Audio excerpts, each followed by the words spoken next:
Hello, my name is Rekutsko, and welcome back to the Duenkhy. Now, the last time that we left off, we had just gotten done telling Mr. Cassius here that he needs to just take a chill pill, and he needs to just, like, breathe.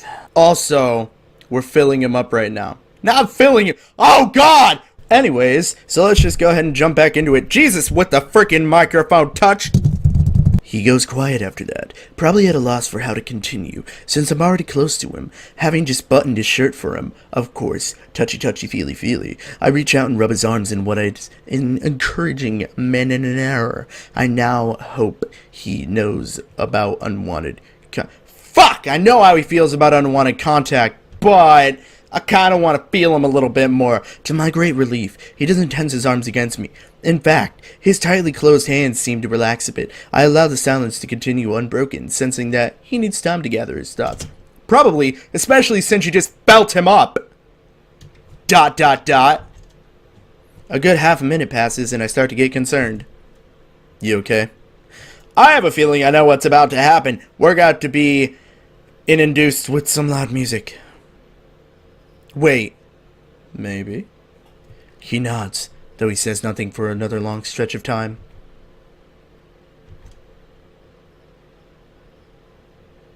Sorry, I had to mute myself. What? Why's that? Oh no! Oh no! So we didn't get to hear it because he muted himself. Because I could tell I was on the brink of playing a sad demo song, so I decided to stop it preemptively. Sorry about that. Don't even worry about it. You can play demo songs whenever you need to. I don't mind. Of course I don't mind. Why would I mind? Yeah, although sometimes I wish I could just cry like creatures with tear ducts can. I would advise you not to wish that because it sucks. He forces a sigh. At this point, I can't tell if he imitates sighing from an effect or from a formed habit. I think I'd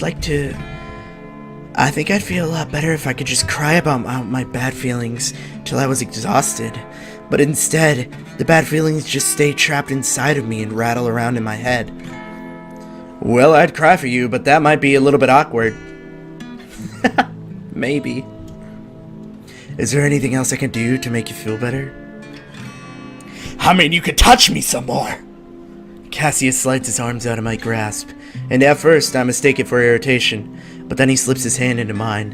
His odd, knobbly, long-fingered, calloused, and battered little hands, and swings them happily. Oh, I can't handle the fluff! Holy shit! My life is a mess! It's enough that you actually care about how I feel. Thanks. But, if you really want to cheer me up so badly, you could always invite me out for dinner, or ice cream, or maybe you prefer milkshakes. I prefer milkshakes, I don't know, that's just me. Hey, are you making fun of the times I've accidentally asked you to eat somewhere with me? No, why would I do that? Aww. Aww. Cassius has gone into a weird obsessive trait where he throws himself completely into his music and presumably forgets how to do anything else in the meantime, so I decided to give him his creative space for a few days, which is probably a good idea. Besides, I have a nice piano at home now that I can practice on, so I might as well use the thing. It's the least I can do to show my appreciation for ladies' generosity. Very true. If you weren't playing it at all, I'd be a little bit concerned that you're kind of blowing off lady. I leave my bedroom window open to let the crisp earthen scent of late autumn waft in. It mingles pleasantly with the faint scent of lady lighting cinnamon candles, and I find myself zoning out on the piano bench for a few minutes, content to just let everything soak in. Oh, we're having such a good life right now. I have a feeling that something's gonna go horribly wrong. It's not good! Why is my hat weird? Fuck this hat. This is the first quiet, contemplative moment I've had to myself in a while. I rest my fingers against the pearly keys and just adjust their positioning with a lethargic sort of consideration. Since there's no one standing over my shoulder to pass judgment on the speed or precision at which I perform, I feel free to indulge in leisure. I mean, why not? Come on, have a little bit of fun with it. You can't be serious all the time. It's nice being alone once in a while. I love the company of my friends, but I think I was holed up by myself for so many years that I ended up turning myself into something of a loner. I mean, that's kind of what I am. I'm really like a hardcore recluse. You can ask any of my friends that. I mean, they're always like, hey, you want to come out and play? Hey, you want to... Did I just really say you want to come out and play? Who the fuck says that at 23 years old? Hey, you want to come out and play? No, I'm too busy playing video games because I have a thing with YouTube. Well, I don't understand what you're doing on YouTube. Does it really make any sense? No, it doesn't, but it does to me because I love it and it's awesome! Sorry, I got into a little bit of tangent there. I promise I will not get into it anymore. I thought I'd be afraid of alone. Blah, blah, blah. I thought I'd be afraid to be alone ever again, but this type of solitude is different. Before, I was alone to shut out people who I knew would mistreat me. I was alone because it was safer that way. I mean, it's kind of understandable, though. You had a lot of shit that you were going through, and it's kind of messed up. Now I can be alone with the knowledge that there are good people outside my door. I can be alone for the sake of resting, or brainstorming, or sorting thoughts out. It's healthy and relaxing. Before I moved, I could never do anything without a sense of urgency. Maybe it's like the whole idea of fight or flight. I could never truly rest because I was always mentally prepared to bail. That makes a lot of sense, though. And then I actually did bail, and I don't regret it. I rehearsed a few songs that Cassius and I have practiced enough for me to have built muscle memories of them, as I'm a far cry for reading sheet music fluently. I mean, I can't read sheet music at all, but I still play guitar, like, all the friggin' time. It's easier for me to memorize the hand movements the way that Cassius demonstrated them. Yeah, if you get into muscle memory, eventually you'll start learning the notes more. It's probably not the most professional way of tackling piano, but I never claimed to be a pro. For now, I'd just like to survive the competition. True, but like I said, if you started something, and even if you're learning it like by yourself or from someone that isn't technically a professional teacher, though I suppose Cassius could be a very professional teacher himself, but seriously, like, if you're learning music by yourself, just kind of don't let yourself get all anxious about it. Let yourself kind of bleed into it a little bit, you know? Like, when I first started playing guitar, it was really, really hard for me. I didn't understand anything. I played, like, 3 chords, G, C, and D, and that was it. Now I can play a bunch of other chords, not to say that I'm a professional or anything, but I can play well enough to at least get a couple songs out, you know? And make some up myself. So don't be discouraged. That's the whole point of this message. Do not be discouraged if you start something and it's very, very difficult for you. You just have to keep going and you have to keep chugging along. Motivational speeches. This is not positivity. This is reality. Rekutsko? I hope I'm not interrupting, but your door was open, so... It's fine. Come in. Do you need anything? I drop my hands to my lap and turn my full attention towards Lady. Probably looks like I'm trying to be polite, but in reality, I don't think I could chew gum and play piano at the same time, let alone carry a conversation and play piano at the same time. I mean, I couldn't sing and play guitar at the same time either, but I got used to that too. I just wanted to let you know that Cassius stopped here a minute ago. He was asking for you. When I asked him just to wait a moment because you were in the middle of a song, he dashed... What'd he dash off for? That's strange and unusual, to say the least. Come to think of it, isn't it still early in the day? He had to be at school right now. Uh-oh. I'd probably go better figure out what this is all about. I mean, I'm insanely curious now. Why the fuck isn't he in school? Why'd I have to curse? It's hard to tell what the object gets, but I think he seemed a little frazzled. You'd best make sure everything is okay.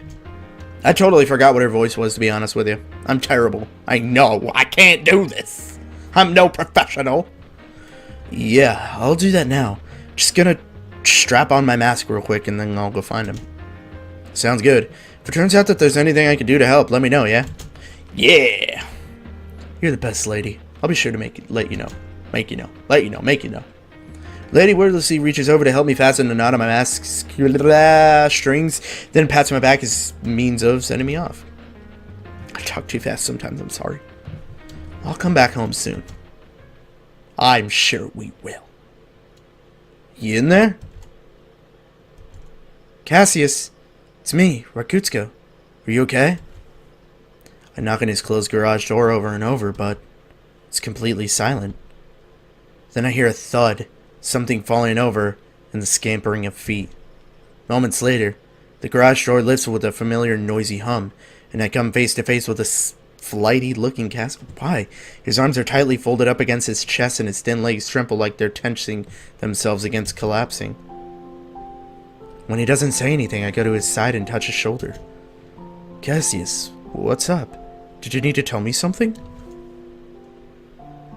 His head veers to one side as if to shake no, but he seems to reconsider it and pauses. Sorry, I didn't mean to worry you or anything. I think I just had a bad night. I really want to know why he's not at school, but I'd kind of rather know about the nightmare, to be honest with you. I don't even know how to describe it. It felt like it was really happening, like it was... But I couldn't move my body, like someone was controlling me, and... Sit down, deep breath, or deep whatever your equivalent to breathing is. Object heads breathe through their pores by... Never mind. Don't worry about that right now. Just try to calm down. So it felt real? What happened in it? Yeah, I guess I woke up and it was the day of the competition. It was our turn to perform, but we couldn't remember anything. We completely forgot everything we'd rehearsed. We tried to push on, but we just couldn't. It was as if we'd never played music before. And then... The keys in my head were broken and shattered, falling out one by one. Oh, jeez, dude.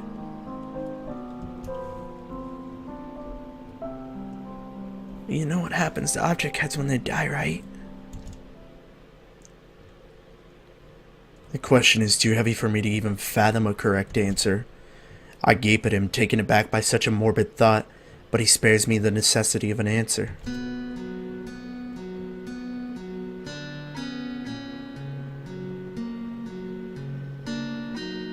This took a fucked up turn. Our bodies always wear down eventually. Like a human, the body dies and decomposes, but their head is unaffected. It'd be like if you died, but your hand was still alive and fully functioning. So, do they still live on, though? Some object heads are laid to rest with their head left intact, but some have superstitions about allowing a single part of body to live on. Many fear that the soul can't move on if the individual isn't fully departed. So there's professionals out there who disassemble and deactivate the heads of deceased object heads. For an older television head, perhaps they would have the cathode tube and coils gutted. A violin head would have the strings removed. For someone like me, ideally, the keyboard matrix circuits inside of me would be disconnected and destroyed. Maybe the Oh god, dude, please just stop! Cassius ends up being the first one to shudder. Then I find myself somewhat comforted by the knowledge that I'm not the one disturbed by this information. Not everyone's families can afford a professional. Some heads are deactivated in less ideal ways by amateurs. A hammer to the screen, strings clipped haphazardly, bulbs shattered, a wiring ripped out and casing crushed. Anyway, that's what it was like in the nightmare. I was on stage, humiliated and demolished in the worst ways possible. When I woke up, I felt like I had to make sure you were okay, so... It's not hard to fill in the blanks from there. Running on less than ideal sleep and nightmare fuel, he came over on the reflex to check in on me. Instead, he was greeted by Lady, came to his senses and ran home confused and embarrassed. Aw, dude. Poor Cassius. Talk about a lousy day. I almost want to ask him what classes he's missed by sleeping through his alarm, but I have a feeling the reminder of school would just make him feel worse. I'm glad I didn't ask him then. Well, I'm totally fine. You poor thing, though. What an awful dream. If you were human, I'd ask if you ate something strange before bed, but, you know. I startles a small chuckle out of him, which makes me smile in return. I push my mask up so that he can see it, knowing by now that Cassius's parents never check on him. There's little to no risk of someone walking in on my exposed facial features. No, I think it's something else. Yeah? You sound like you have some ideas. What else could be the cause? I think it's oh, Cassius, dude. Bullied into having nightmares? Yeah, by that... Oh, no, you've got to be kidding me. If that motherfucker is trying to make... Kristoff? I rack my memory for supporting evidence. My mind supplies instances of him floating around, seemingly without reason, but always suspiciously evasive about the nature of his presence. He seems to make his rounds about the neighborhood and loiter there and there in equal parts, but looking back on it, how many times have I stopped by Cassius's house, only to shoo that umbrella brat out of the way? My memory isn't precise enough to conjure an exact number, but I know that enough times for it to warrant concern. Then all at once, something gets shifts into clarity, pushing itself to the forefront of my memories.